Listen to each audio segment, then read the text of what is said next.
Alhamdulillah, kehamilanmu sudah di 38-39 minggu.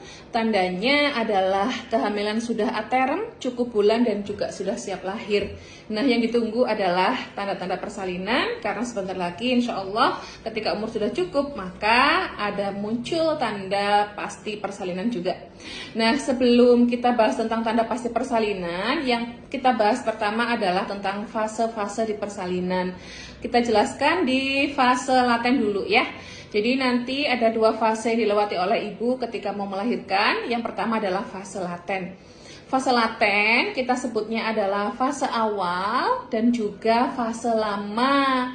Karena fase laten ini bisa berhari-hari atau bahkan 1 minggu. Tandanya apa? Tandanya kalau diperiksa dalam di bidan atau di dokter, pembukaannya baru 1 atau 2. Nah, pembukaan 1 atau 2 ini masih di fase awal, jadi tidak perlu di klinik atau di dokter dulu, pulang dulu karena masih bisa berhari-hari ya. Jadi sebenarnya yang perlu ibu tahu adalah cukup dikontraksi saja. Jadi cukup ditanda dari fisik ibu saja.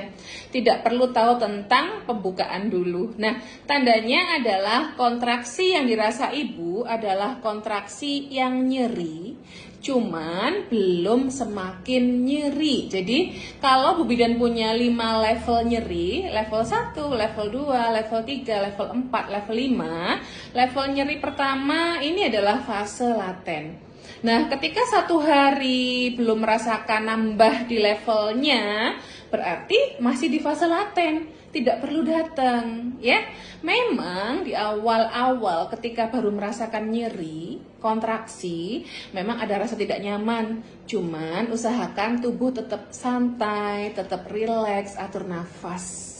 Nah, nanti kalau sudah masuk di jam misalnya 2 jam kemudian, 3 jam, atau bahkan 1 hari 2 hari, tubuh akan beradaptasi dengan rasa tersebut dan insya Allah bisa nyaman gitu ya. Nanti ditunggu lagi kalau memang ternyata fase levelnya nambah, tambah ke level 3, level 4, level 5. Nah, itu sudah saatnya datang. Jadi kalau baru di fase laten, pembukaan 1-2, kontraksinya belum teratur, nyerinya belum semakin sakit, dan juga masih jarang-jarang, silahkan ibu di rumah dulu. Karena rumah adalah tempat paling nyaman untuk ibu dan keluarga. Rumah adalah tempat munculnya ide-ide. Rumah merupakan tempat ibadah untuk ibu juga, dimana rumah itu memang tempat paling nyaman. Usahakan ibu masih di rumah dulu. Nanti datang sesuai dengan tanda pasti persalinan atau di fase aktifnya ya. Nanti Bu Bidan akan menjelaskan tentang fase aktif di persalinan. Oke?